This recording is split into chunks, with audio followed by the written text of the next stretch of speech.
Hello guys, कैसे हैं आप सभी लोग। आई विश आप सभी लोग अच्छे होंगे। तो गाइस, आज की इस वीडियो में हम लोग डिस्कस करेंगे क्लास 11th के NCERT book chapter number 10th का, यानी कि जो स्टेट लाइन है उसकी लास्ट एक्सरसाइज का। ठीक है।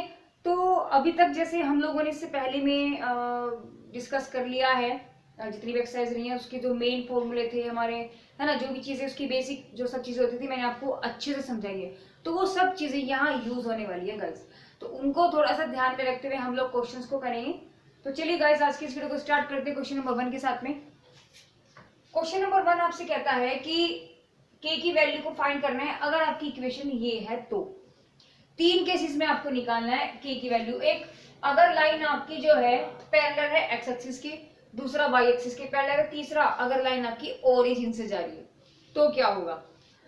तो चलिए गाइस, मैंने स्टार्ट करने से पहले एक चीज आपको बताती हूँ कि मैंने अब तक जितने भी आपको क्वेश्चंस कराए हैं यहाँ, तो मैंने आपको उसमें ये चीज बोली है कि अगर किसी क्वेश्चंस में अगर आपका फिगर पॉसिबल है तो आप सबसे पहले फिगर को फोकस करें। बिकॉज ऑफ फिगर से क्या होता है गाइस कि एक तो हमें कंडीशंस को समझने में हमें आसानी हो जाती है, दूसरा अगला स्टेप क्या होगा, हमें क्या करना है, तो वो सब चीजें ना फिगर देख के इजी पड़ जाती हैं। तो इसलिए अगर पॉसिबल हो तो हमें उसका फिगर बनाना चाहिए। तो फर्स्ट में इसने बोला है कि लाइन जो है आपकी पैरेलल है टू द एक्स एक्सिस। तो कुछ ग्राफ ऐसा होगा। एक्स एक्सिस का मतलब देखो, एक्स एक्सिस पर लाइन क्या होती है, y इक्वल टू 0, है ना। एक्स एक्सिस पर आपकी लाइन क्या होगी, y इक्वल टू 0। बट इसने बोला है कि पैरेलल है एक्स के, एक्स एक्स पर नहीं है, एक्स के पैरेलल है। इसका मतलब y की वैल्यू, क्योंकि यहाँ तो y बराबर 0 होगा, बट कुछ टर्म चला है, चलने के बाद ही तो पैरेलल होगी ना, है ना। तो यानी कि मैंने माना यहाँ y इक्वल टू कितना है आपका a है, समझ में आई ना बात। तो यहाँ आपकी इक्वेशन क्या बनेगी, y इक्वल टू a बनेगी। और जब आपका यहाँ होगा x एक्सिस पर, ये x एक्सिस है, ये आपका y एक्सिस है, तो x एक्सिस पर आपका y इक्वल टू 0 होगा। लेकिन हमें यहाँ उसने दिया क्योंकि पैरेलल, उसने कंडीशन, हो सकता है यहाँ हो या नीचे हो, हम कुछ नहीं कह सकते क्योंकि इसने सिर्फ बोला कि पैरेलल है ना।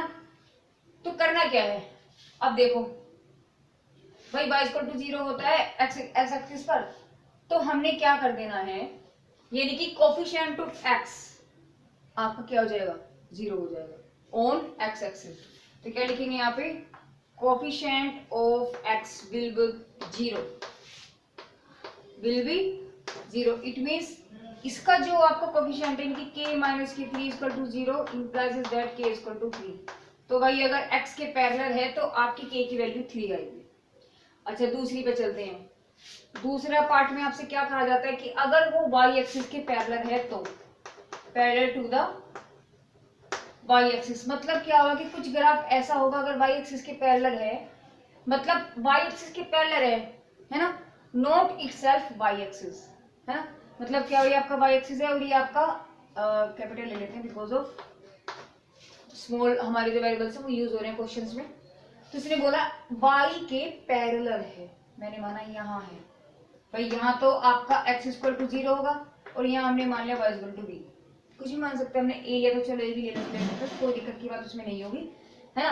मतलब कि कुछ तो डिस्टेंस वो चला है।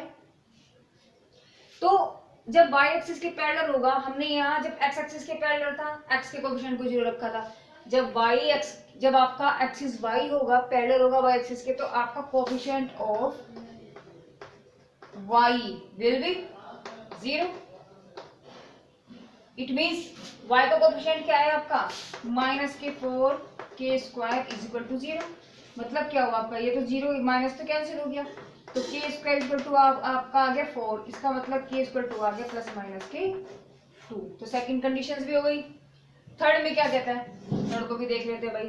थर्ड में उसने बोला है कि अगर वो ओरिजिन से जा रही है, ओरिजिन के पॉइंट क्या होते हैं, 0 0, तो कुछ लाइन ऐसे होगी, अगर ओरिजिन से जा रही है मतलब ऐसे तो जाएगी ना, ओरिजिन से जा रही है, सॉरी मेरा ओरिजिन से नहीं कटा अभी, ओरिजिन से जा रही है मतलब यहीं से कटेगा ये बिल्कुल, है ना। तो ये पॉइंट आपका क्या है, 0 0, और ये आपका x एक्सिस है और ये आपका y एक्सिस है।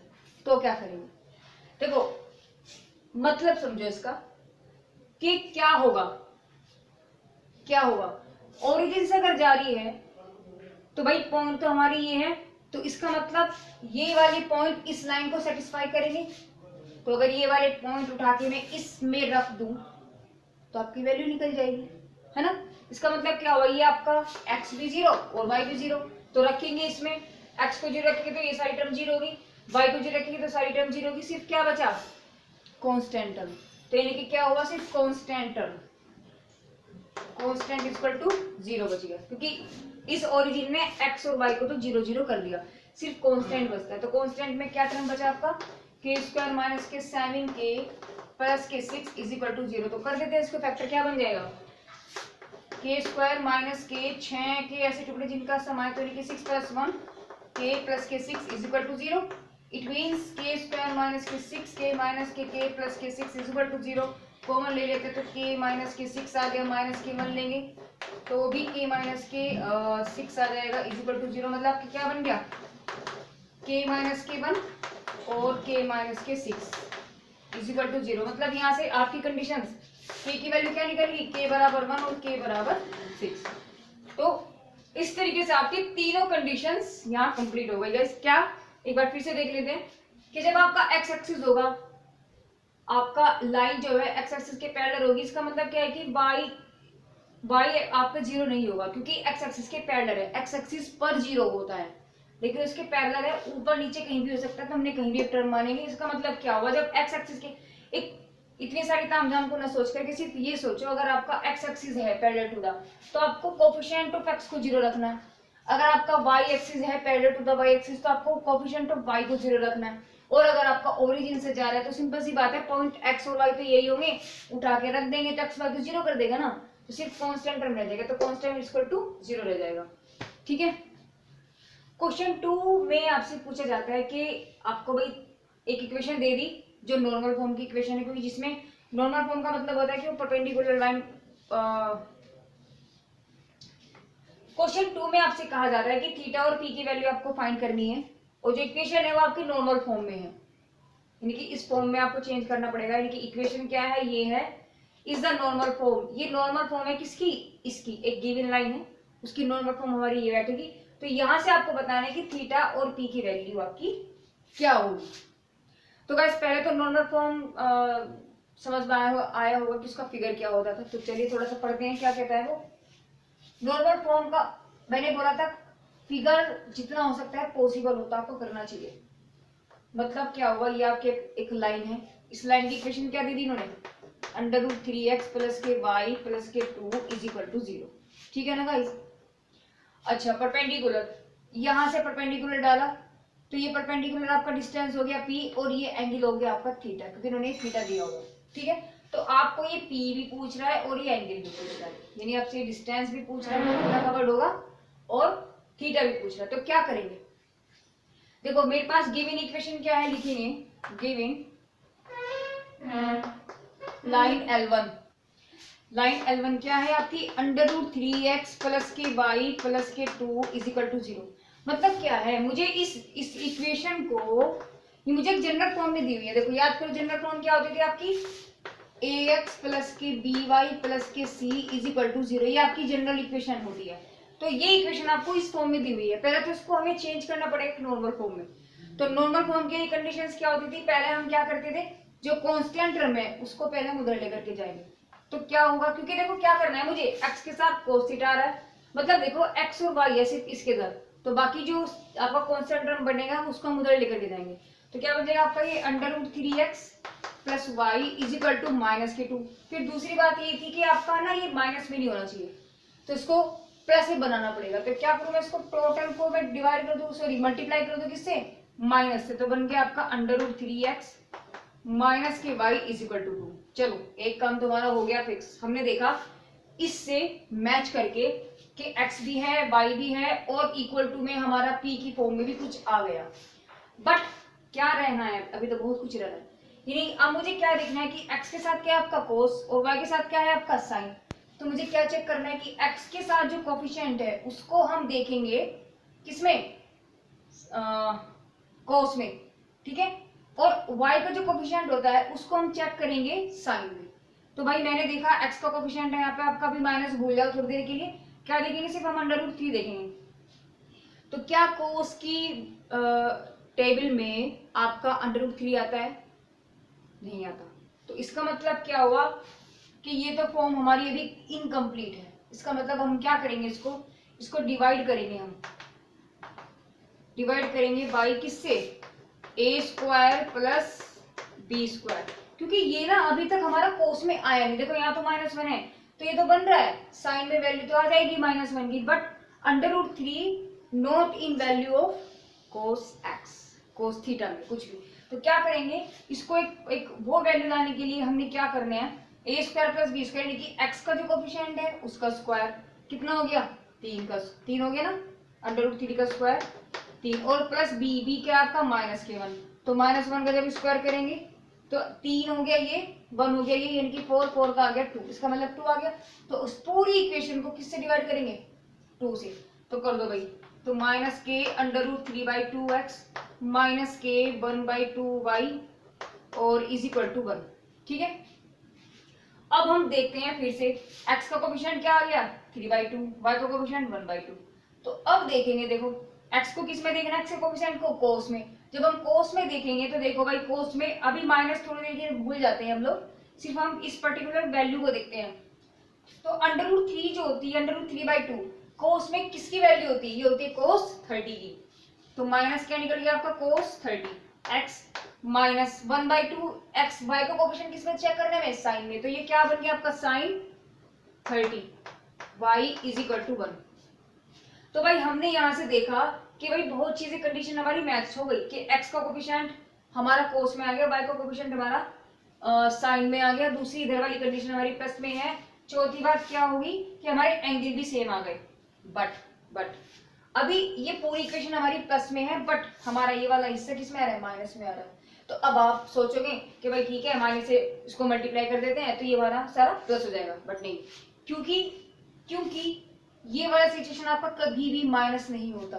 ध्यान करो, चेक करो, देखो यहाँ p आपका पॉजिटिव है ना, तो इसका मतलब क्या हुआ कि हम इसको माइनस से मल्टीप्लाई नहीं कर सकते, ये तो प्लस बन जाएगा बट ये भी तो माइनस हो जाएगा। तो हमें कुछ ऐसा करना है कि ये भी प्लस रहे और ये भी चेंज हो जाए। तो क्या करेंगे, देखो ट्रिग्नोमेट्रिक फॉर्म के फंक्शन में पहुंच जाओ। ट्रिग्नोमेट्रिक फंक्शन हम लोग पढ़ते थे जब, तो वहां ये कुछ चीजों को पढ़ते थे। जिसके ट्रिग्नोमेट्रिक फंक्शन कंप्लीट हो रहा है ना गाइस, वो इसको मिनट नहीं लगाएगा करने में। तो थोड़ा सा उसको रिवाइज करते, क्या होता था, ये हमारा फर्स्ट क्वाड्रेंट है, ये सेकंड क्वाड्रेंट है, ये थर्ड है और ये फोर्थ है। ठीक है, फॉर्मूला क्या होता था हमारा? All student of 10th class. It means यहाँ पर सारे पॉजिटिव हैं, यहाँ साइन और कोसेक पॉजिटिव है, यहाँ टेन और कोट पॉजिटिव है, और यहाँ कोस और ओनली सेक पॉजिटिव है। ठीक है, तो अब हमें क्या देखना है, हमें वो देखना है कि देखो ये भी आपका माइनस के कोस थीटा है और ये भी आपका, इसको प्लस करके यहाँ माइनस करके ऐसे लिख लेंगे, तो ये भी आपका, यानी कि आपको ये चेक करना है कि किस क्वाड्रेंट में, वो कौन सा क्वाड्रेंट है जहां पर आपकी दोनों वैल्यू माइनस बैठती है।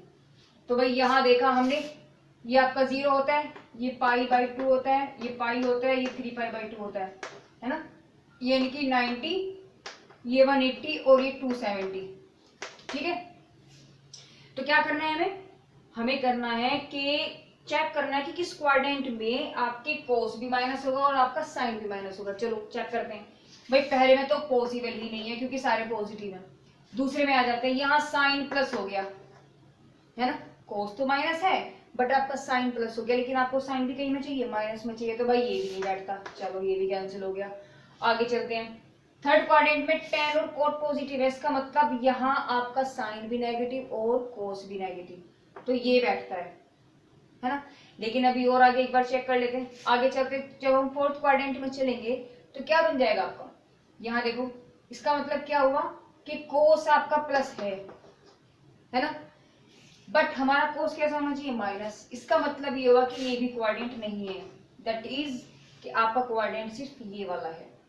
तो यहाँ हमारे साइन भी नेगेटिव है और कोस भी नेगेटिव है।